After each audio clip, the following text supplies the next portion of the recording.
Evangelho de Mateus, capítulo de número 6.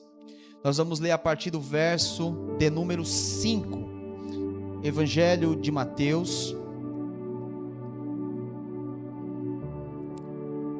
capítulo de número 6. Nós vamos ler o verso de número 5. Coloca para mim a tradução da NVI, por gentileza, Davi. Por gentileza, se você conseguir alterar. Vou ler na tradução da NVI. Maravilha. Diz assim, irmãos, o texto bíblico, nessa tradução, você pode acompanhar na projeção. Diz assim: e quando orares, não sejas como os hipócritas, pois se comprazem em orar em pé nas sinagogas e nas esquinas das ruas, para serem vistos pelos homens. É verdade vos digo que já receberam o galardão. Mas tu, quando orares, entra no teu aposento ou no teu quarto, fechando a porta, ora ao teu pai que está em secreto, e teu pai que vê em secreto te recompensará publicamente. E quando orares, não useis de vãs repetições, como os gentios, que pensam por muito falarem serão ouvidos. Não vos assemelheis, pois, a eles, pois vosso Pai sabe o que vos é necessário antes de vos ter perdido. Verso 9 diz: portanto, vós orareis assim: Pai nosso que está nos céus, santificado seja o teu nome, venha o teu reino, seja feita a tua vontade, assim na terra como no céu.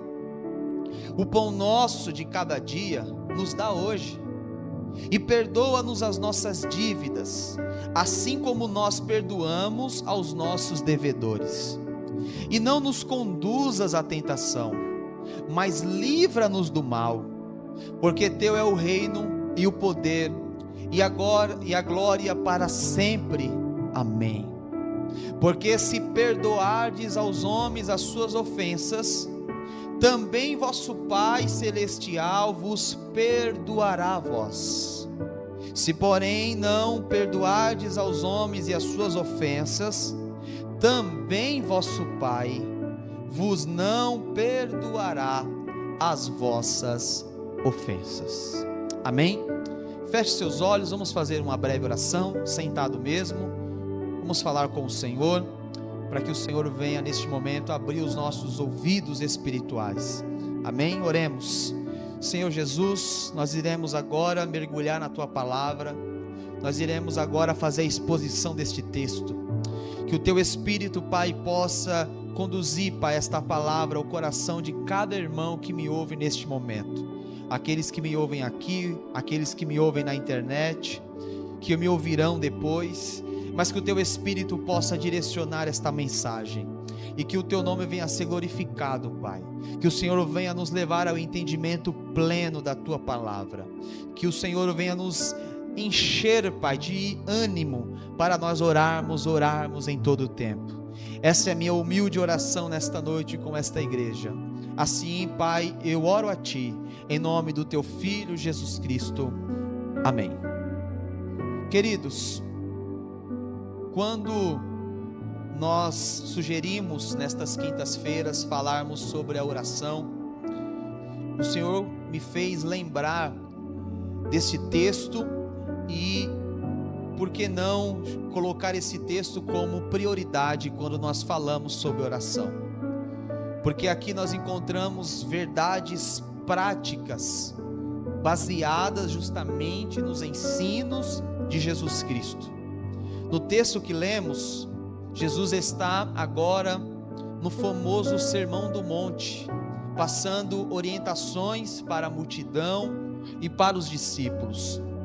E entre todas estas orientações, ensinos que Jesus está dando para os seus discípulos e para a multidão, Jesus agora vai falar sobre este tema, a oração. Aqui Jesus, ele coloca a oração como um pilar fundamental na vida cristã, e também Jesus nos ensina como nós devemos orar e como nós não devemos orar. Então, neste texto, nós vamos aprender, nós vamos mergulhar, entender sobre como nós não devemos orar e como nós devemos orar, que é o modelo perfeito da oração que Jesus nos ensinou. Primeiro subtópico aqui que eu quero chamar a sua atenção é como nós não devemos orar. Talvez isso pode gerar dúvidas ou perguntas em você. Como assim, pastor?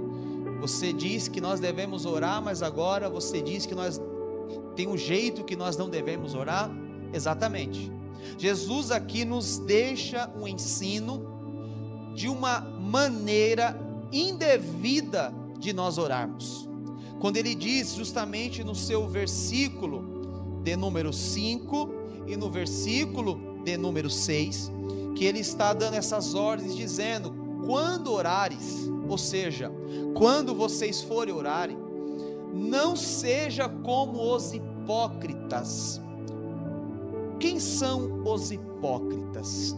Esta palavra hipocrisia, ela significa dissimulado, fingido, um ator. Olha o que Jesus está dizendo: quando vocês forem orarem, não seja como um dissimulado, não seja como um ator, não usem uma máscara, não seja um fingido, porque ele vai dizer que aqui os hipócritas, os fingidos, os dissimulados, os atores, eles oravam em pé nas sinagogas ou nas esquinas das ruas, em voz alta, gritando em todo o tempo, para serem vistos pelos homens. É o que está no texto, no verso 5. O objetivo desses fingidos, desses hipócritas, desses dissimulados, era justamente uma oração motivada pelo único propósito de ser reconhecido e visto pelos homens e não por Deus. Os hipócritas, eles iam justamente nas esquinas, gritavam, oravam em voz altas, ficavam em pé na sinagoga, falando com o peito estufado, gritando, justamente para passar para os outros um aspecto de santidade, um aspecto de intimidade com Deus, uma ideia de espiritualidade. Então Jesus aqui, ele nos ensina que nós não devemos tomar como partida na oração o mesmo comportamento desses hipócritas, desses dissimulados. A oração, aqui Jesus nos orienta que ela não é um método de reconhecimento humano. A oração não é para nós termos um diploma, um reconhecimento humano de aspecto de santidade, de intimidade com Deus. A oração, ela é uma comunhão com Deus, ela não é um reconhecimento humano. E os hipócritas, eles buscavam justamente a aprovação humana, a aprovação do homem, e não a aprovação divina. Então Jesus aqui já nos ensina que nós não devemos orar desta maneira. A motivação ou o combustível que nos leva à oração não pode ser um aspecto de querer mostrar para outrem, ou querer mostrar para a igreja, para a comunidade, uma santidade a mais do que outra pessoa. A motivação desta oração, ela não deve ser levada para nós alcançarmos um reconhecimento do homem.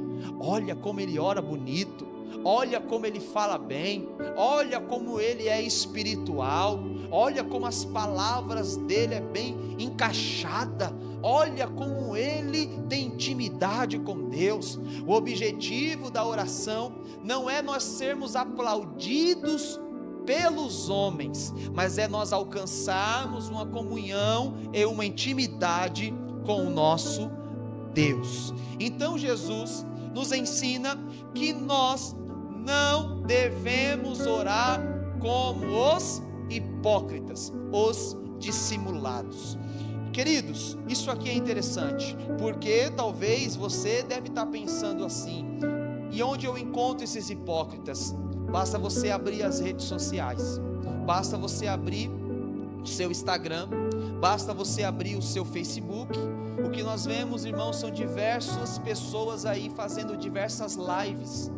Muitas delas, irmãos, é justamente no objetivo de ser aplaudido pelos homens. Muitas vezes é no objetivo de ser visto pelos homens. Lives aí que nós vemos um tal profeta, um tal ministro, em lugares como matas, montes, fazendo lives 24 horas. Só que se você observar bem nesta live, está lá bem grande a chave Pix dele, pedindo um Pix para orar pela sua vida, pedindo um Pix para interceder por você pelo monte. Pode assustar os irmãos que eu estou dizendo aqui, mas é uma palavra aqui de orientação, de ensino, para que você seja inteligente, para que você tenha discernimento, que esse não é o modelo que Jesus nos ensinou.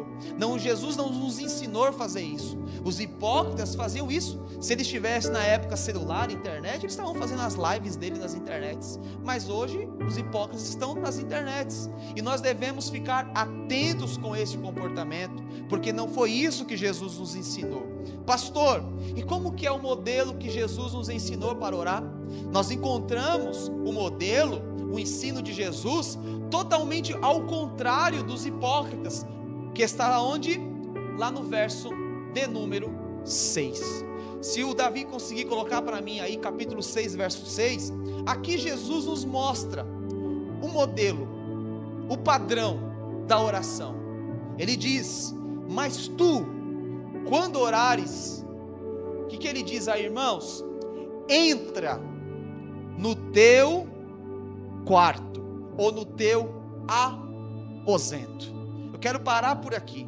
Quando Jesus nos orienta, nós irmos para o quarto, ou o aposento, o que isso simboliza? O quarto, o aposento, simboliza um espaço de intimidade, um espaço de privacidade total. Então Jesus nos ensina que a oração, ela deve ser na plataforma da privacidade, da intimidade particular, minha com Deus, você com Deus. Quando Jesus fala do quarto, ele diz justamente o lugar da intimidade. Quando Jesus fala do quarto, também algumas traduções, umas traduções mais tradicionais, traduz como câmara escura, porque representa um espaço reservado de descanso. Enfatiza que é um local reservado de comunhão, aonde ali só vai estar eu e Deus. Olha o contraste. Enquanto os dissimulados, eles estão aonde? Nas esquinas das ruas. Enquanto os dissimulados, os atores, estão nas sinagogas gritando, passando um ar de santidade, de espiritualidade. Jesus faz o que? O ensino de Jesus? Vocês não façam isso. Pelo contrário, vocês vão para a câmara, vocês vão para o quarto, vocês vão para um lugar de privacidade, vocês vão para um lugar longe dos olhares humanos, vocês vão para um lugar onde ninguém vai ver vocês, vocês vão para um lugar onde nem os críticos irão te enxergar, vocês vão para este local de intimidade. E o texto diz: entra no teu aposento, fechando a porta. Olha o que diz o texto. Além de entrar em um local de intimidade, além de entrar em um local de privacidade, ele manda fechar a porta. A porta aqui, ela é uma ação de se isolar das distrações externas. Fechar a porta é estar isolado do que acontece da porta para fora. Fechar a porta é eu não estar envolvido com o que acontece da porta para lá. Lá pode estar pegando fogo. Fechei a porta. Aqui dentro é eu e Deus. Lá fora o clima pode estar hostil, mas quando eu entrei no quarto, eu fechei a porta, eu estou em um ambiente de privacidade. É eu e Deus. O que acontece lá fora não interfere dentro.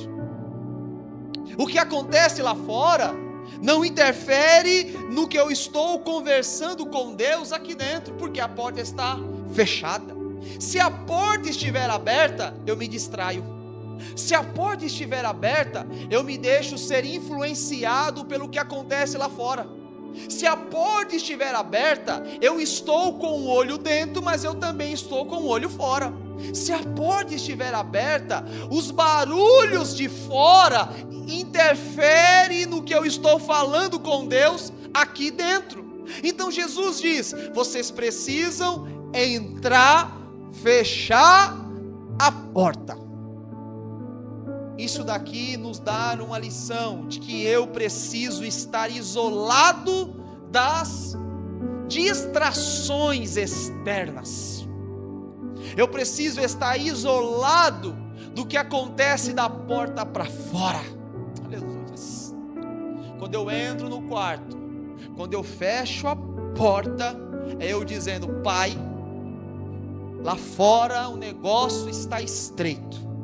Lá fora o clima está hostil. Lá fora a energia está ruim. Aleluia. Lá fora está pegando fogo. Mas eu entrei aqui dentro, fechei a porta. Agora é eu o Senhor. Aleluia. Agora é eu e o Pai. Aleluia. Então Jesus nos ensina, irmãos, totalmente ao contrário do que os homens nos ensinam. Os homens nos ensinam: gritem, falem alto, mostrem espiritualidade, façam lives. Jesus nos ensina: não precisa de live. Vá para o teu quarto, fecha a porta, fala com teu pai. Aleluia. E o texto continua dizendo, no verso 6: ora ao teu pai em secreto, e o teu pai que vê em secreto te recompensará. O que, irmãos? Aqui a tradução não diz, mas a minha diz: recompensará publicamente. Observe esse contraste. O detalhe aqui é que Deus, irmãos, ele é chamado na oração do modelo do Pai Nosso. Jesus nos orienta a chamar Deus de Pai. Isso daqui nos mostra o que? Uma intimidade, que nós somos filhos. E como filhos nós temos o que, irmãos? Intimidade com o Pai. Nós não estamos restritos, nós podemos falar com o Pai. E Deus, que é o Pai, Ele valoriza a entrega sincera e íntima dos seus filhos. E Ele aqui nos diz: ora o teu Pai em secreto, ora o teu Pai em particular, ora o teu Pai em privacidade, com a porta fechada, porque o teu Pai, Ele vai te recompensar, porque aqui é uma promessa de Deus. Isso aqui, irmãos, é uma promessa garantida, de que quando nós oramos em secreto, quando nós estamos privados, entre eu e Deus, um relacionamento íntimo, aonde as distrações lá de fora não atrapalham a minha oração, há uma promessa dizendo que Deus, que é o Pai, Ele conhece a particularidade, a intimidade, a espiritualidade de cada um dos seus filhos. E no tempo devido, no tempo certo, o Pai que vê em secreto, Ele irá recompensar a cada filho que orou em secreto. Aleluias! Isso aqui é uma promessa de Jesus, irmãos, para nós. Isso daqui é uma garantia de recompensa. Aleluias! Ou seja, talvez as pessoas irão olhar, como assim? Como assim? Recebeu, ganhou, prosperou? O que significa isso? Significa que nós estamos orando em secreto. Aleluias! A oração, irmãos, ela é um ato de relacionamento com Deus. É o que Jesus nos ensina aqui. Ela não é uma performance. Amém? Olhe para cá. A oração, ela não é uma performance, ela é um ato de relacionamento com Deus. Então Jesus aqui nos ensina como não orar. Como não orar é a performance. Como orar é a intimidade entre eu e Deus. Os irmãos estão entendendo isso? Digam amém? Amém. Glória a Deus. Vamos partir agora para a continuação do texto. Então Jesus nos ensina como orar. No verso 6 ele nos diz: vocês vão para o teu quarto, orem em secreto, fechem a porta. Aí ele vai continuar dizendo no verso 7: quando orares, não useis vãs repetições de palavras como os gentios, que pensam que por muito falarem serão ouvidos. Jesus aqui no verso 7 e no verso 8, eles nos deixa um modelo, uma orientação, de que nós não devemos orar com palavras repetidas, palavras mecânicas. E se nós não tomarmos cuidado, irmãos, nós decoramos orações. Se nós não já pararam para pensar nisso? Você dobra o seu joelho para orar antes de dormir? Para pensar, talvez você faz a mesma oração há muitos anos. Talvez você fale as mesmas palavras todo dia. E às vezes nós não percebemos. Nós caímos nessa rotina. Eu vou orar, eu uso as mesmas palavras, o mesmo mecanismo. E Jesus está aqui nos ensinando o quê? Que nós não devemos usar palavras repetitivas. Nós devemos ter um diálogo com Deus, fluindo de forma natural, espontânea. É a mesma coisa de você chegar, irmãos, para um amigo, e você falar: vou te contar as novidades, vou te contar o que aconteceu comigo hoje, eu vou te falar o que aconteceu hoje no meu trabalho. E você começa a conversar com o seu amigo, a conversa vai fluindo, você está num assunto, quando você vê, você está em outro assunto, e vai fluindo de forma natural. Jesus nos diz que a oração, ela é desta maneira, é você chegar diante de Deus, que é o teu Pai, ok? Ele é teu Pai, ele não é qualquer um, ele é o teu Pai. Você não é um bastardo, você é filho, você tem intimidade. É você chegar e falar: Deus, Pai, vamos conversar? Num palavreado mais popular, vamos trocar uma ideia, vamos conversar. E você começar a falar com Deus, depositando a Ele todas as suas angústias, as suas aflições, os seus medos, os seus traumas, as suas alegrias. Ou seja, Jesus nos orienta que nós não devemos usar palavras repetitivas, mecânicas, porque os gentios, eles acreditavam que quanto mais eles falassem, mais eles seriam ouvidos pelos deuses. Quanto mais eles gritassem, repetiam as palavras, mais eles seriam ouvidos. E Jesus está dizendo: não, Deus, Ele já conhece a tua necessidade antes de você falar. Mas por que eu tenho que falar? Porque eu tenho que me abrir com Ele. Ele quer me ouvir, Ele quer ter um relacionamento comigo, Ele quer ter um contato comigo. Então Jesus nos orienta a nós não termos essa prática de ficar repetindo palavras, discurso repetitivo, e muitas das vezes sem significado e sem propósito algum. Aleluias. Você fala as mesmas palavras todos os dias, e muitas das vezes não tem propósito e significado algum. E Jesus está dizendo: Deus não é convencido pela quantidade de palavras que você fala. Deus não é convencido pela sua performance. Deus não é convencido pelo barulho da tua boca. Deus não é convencido por quantos vocabulários você fala. Deus, Ele quer ter um relacionamento íntimo, sincero, fluindo de forma natural com cada um de nós.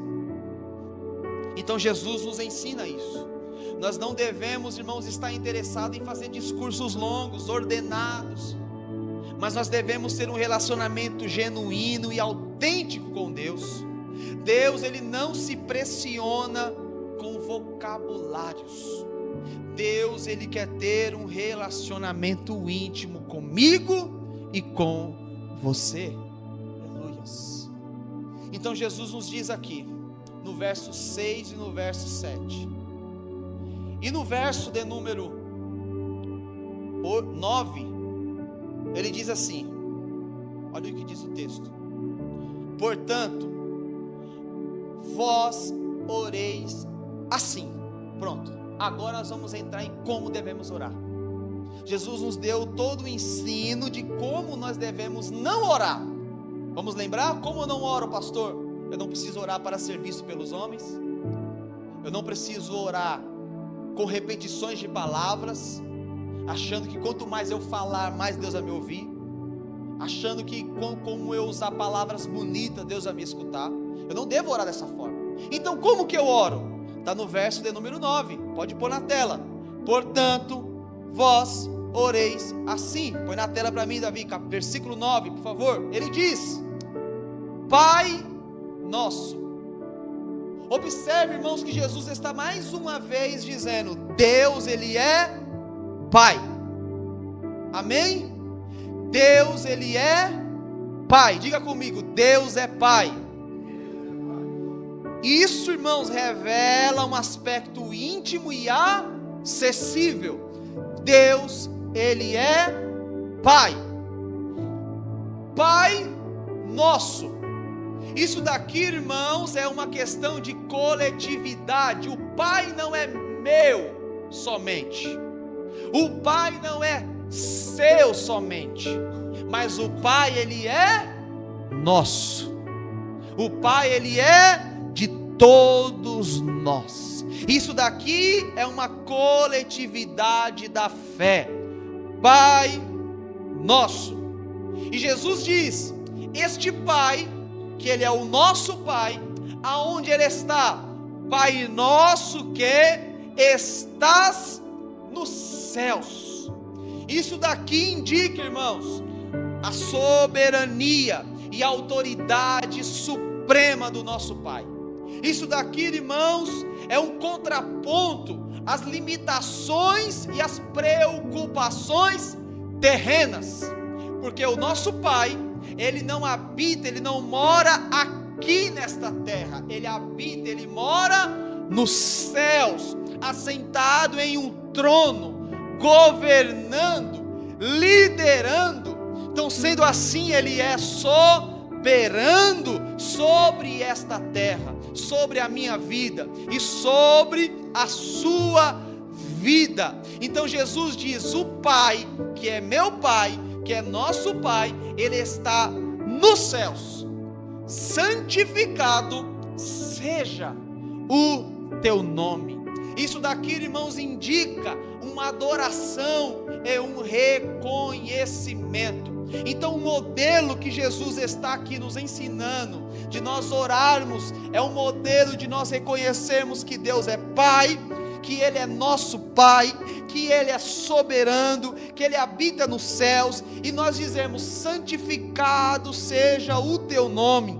É um reconhecimento de honra e adoração ao nosso Deus, ao nosso Pai. Aleluias. Então o modelo apresentado por Jesus está aqui, a partir do verso de número 9. O Pai é meu, o Pai é teu, o Pai, Ele é nosso, e Ele está nos céus, Ele é soberano, Ele é santo. Santificado seja o teu nome. Ele é digno de glória, Ele é digno de honra, Ele é digno de todo louvor. Aleluias.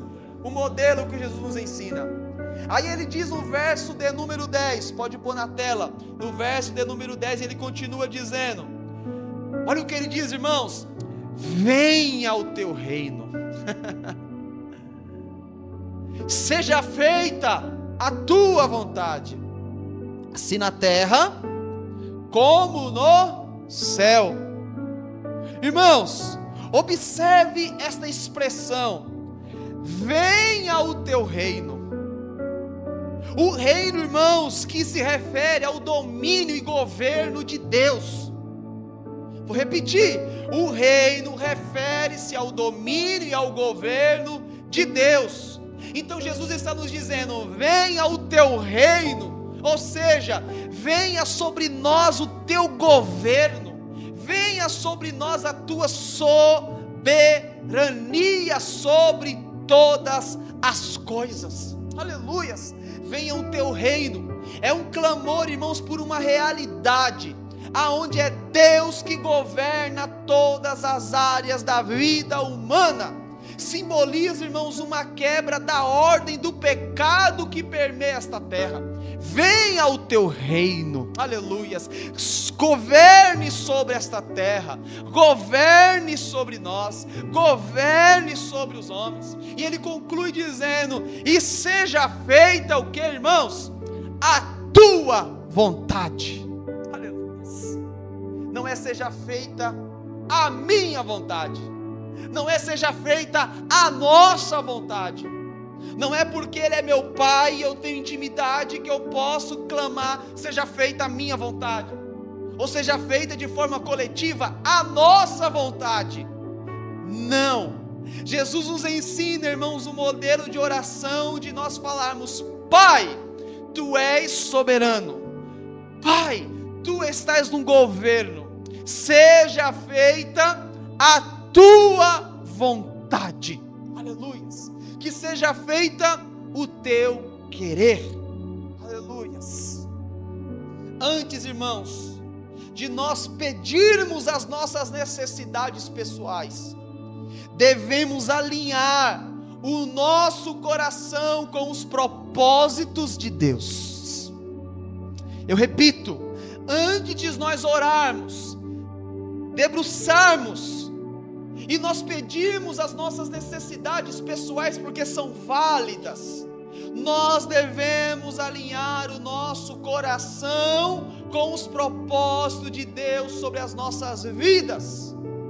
Seja feita a tua vontade.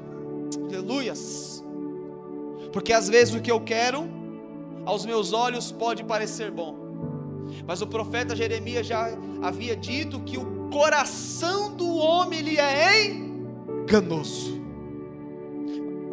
Meu coração quer aqui, Senhor. O meu coração anseia isso daqui. O meu coração quer esta porta aberta. O meu coração quer este caminho. O meu coração anseia por isso, ó Pai. Mas enganoso é o coração do homem, quem o conhecerá? Você não deve confiar nem em você mesmo, meu irmão. Pastor, como assim? Não confie em si mesmo. Não confie no teu coração. Não confie no teu intelecto. Não confie no teu braço. Não confie na tua força.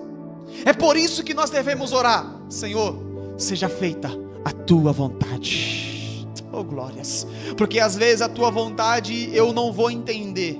Porque às vezes a tua vontade eu vou até reclamar, eu vou até questionar, porque nós somos reclamões e questionamos mesmo, é normal. A tua vontade às vezes eu não vou compreender muito bem, mas a tua vontade, ó Deus, é melhor do que a minha. A tua vontade é melhor do que a nossa vontade.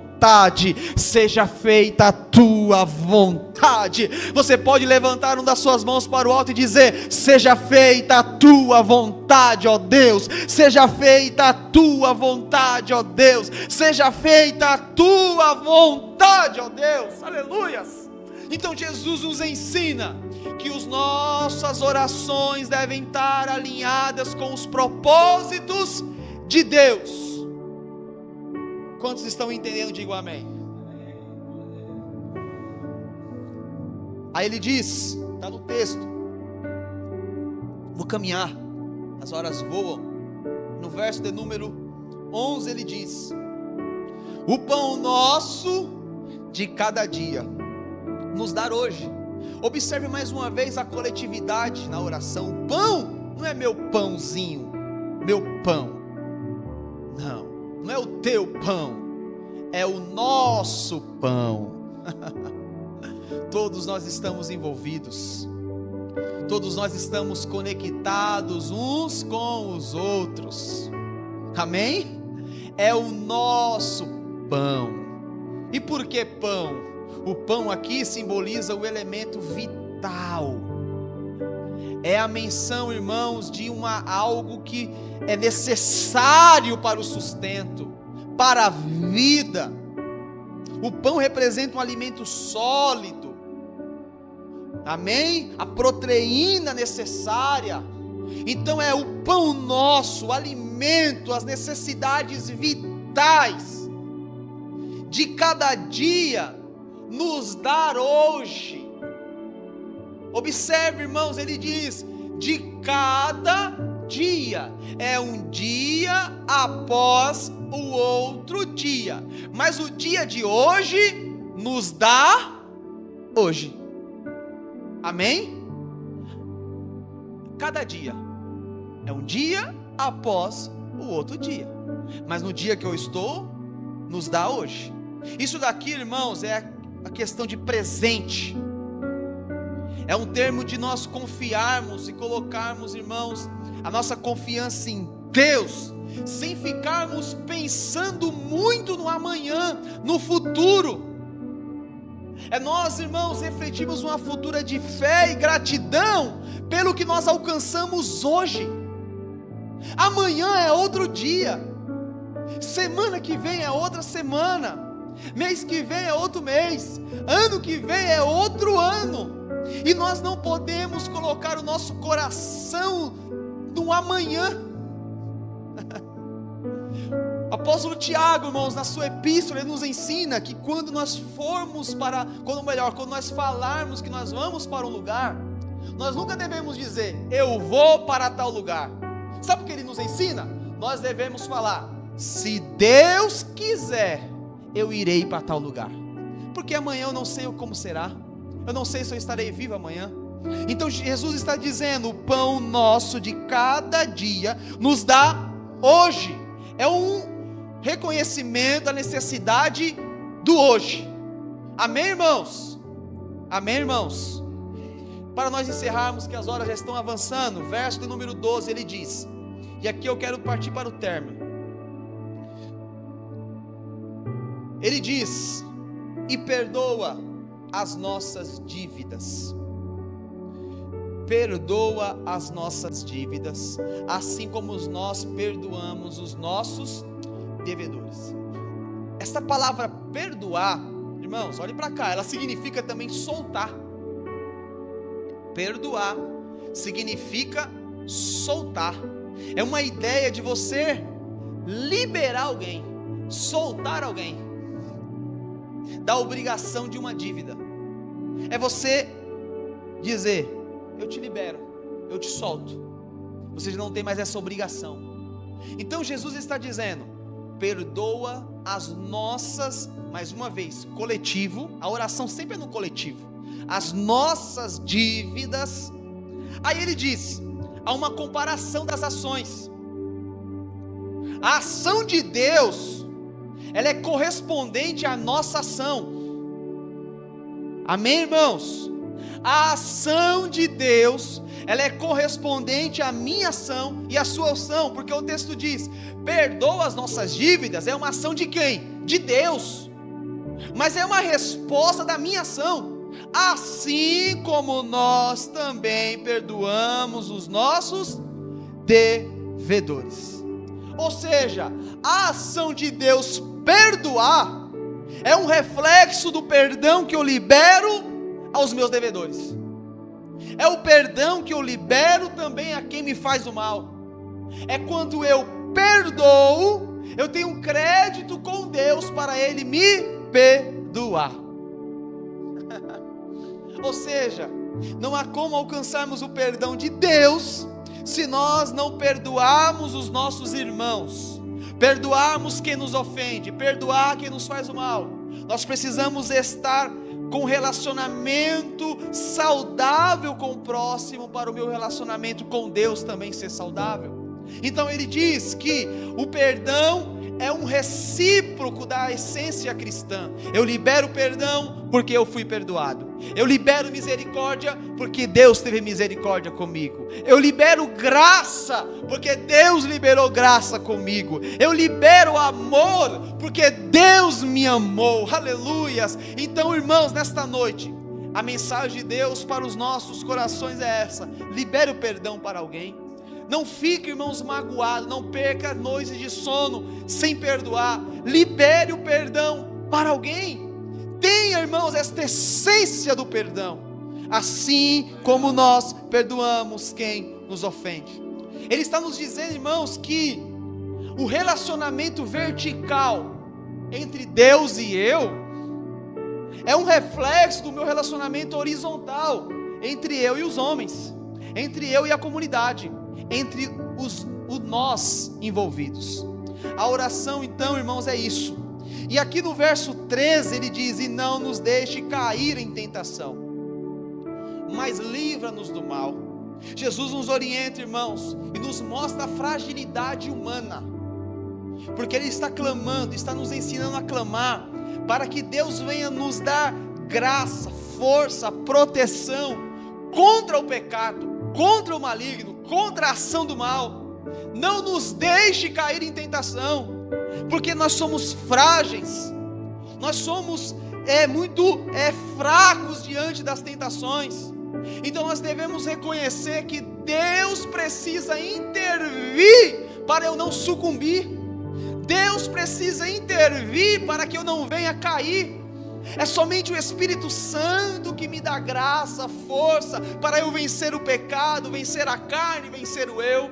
Então nós devemos orar: Senhor, me dá graça, me enche, me dá forças, não me deixe cair em tentação. O não cair em tentação também, irmãos, é uma resposta divina sobre as nossas fragilidades. Então Jesus nos ensina, irmãos, que nós devemos pedir para que o Senhor nos dê força para nós não cairmos nas tentações. E para nós concluirmos esse sermão, o verso 14 e 15 ele encerra dizendo essas palavras: porque se perdoares aos homens as suas ofensas, também o vosso Pai Celestial vos perdoará. Se porém não perdoardes aos homens as suas ofensas, também vosso Pai não vos perdoará as vossas ofensas.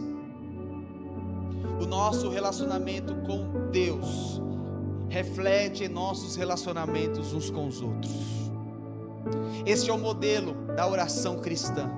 Este é o modelo ensinado por Jesus. A oração, irmãos, ela é mais do que palavras. Ela é um reflexo de um coração diante de Deus. Não há lugar melhor, irmãos, para nós nos deleitarmos a não ser na oração. Não há lugar melhor para nós nos abrirmos a não ser na oração. Aleluias. Na oração nós podemos descarregar, irmãos, toda aquela energia que às vezes nos faz mal. Nós podemos descarregar na oração pensamentos que às vezes nos destrói por dentro, sentimentos horríveis, nós podemos descarregar diante de Deus. Irmãos, o melhor psicólogo se chama Deus, o nosso Pai. Ele é o melhor ouvinte, irmãos. Nós temos uma ferramenta poderosa que é a oração, e Jesus nos ensina, irmãos, que nós devemos orar de forma sincera. Nós devemos orar priorizando o reino de Deus, e nós devemos orar, irmãos, numa dependência total de Deus e liberando perdão para os nossos próximos. O desafio, irmãos, da vida cristã é seguir este modelo estabelecido por Jesus. O desafio da vida cristã é nós termos este modelo como padrão. Se nós colocarmos em prática a oração do Pai Nosso, este modelo, irmãos, há uma promessa, que é que Deus nos recompensará. Isso é uma promessa de Jesus. Quer recompensa? Ore. Quer vitória? Ore. Quer resposta? Ore. aleluias, quer soluções para causas impossíveis, ore, aleluias, quer forças para vencer, irmãos, as ciladas do mal, ore, aleluias. Não há, irmãos, um crente que permaneça de pé se ele não orar. Não há uma igreja, irmãos, que permaneça viva se não orar. A igreja é um organismo vivo. Como um organismo vivo, a oração é o combustível, é o oxigênio, é o sangue que faz com que essa igreja permaneça viva. Uma igreja que ora, irmãos, ela cresce. Uma igreja que ora, irmãos, ela prospera. Uma igreja que ora, ela influencia a sociedade. Uma igreja que ora, as pessoas veem a diferença. E nós como igreja, nós como comunidade, nós como os irmãos, precisamos clamar: Pai nosso que estás nos céus, santificado seja o teu nome, venha a nós o teu reino, seja feita a tua vontade, assim na terra como nos céus. O pão nosso de cada dia nos dai hoje, perdoai as nossas ofensas, assim como nós perdoamos os nossos devedores, não nos deixe cair em tentação, mas nos livrai-nos do mal, porque teu é o reino e o poder para todos sempre. Amém. Este é o modelo que Jesus nos ensinou. E esta palavra, irmãos, eu quero deixar aqui para os nossos irmãos que estão nesta noite, sobre a importância da oração. Aleluias, que nós ficamos com esse texto, que está lá em Colossenses 4:2, e diz: perseverai em oração, velando nela com ações de graça. Persevere em oração. Ore em todo tempo, ore em todo tempo, ore em todo tempo.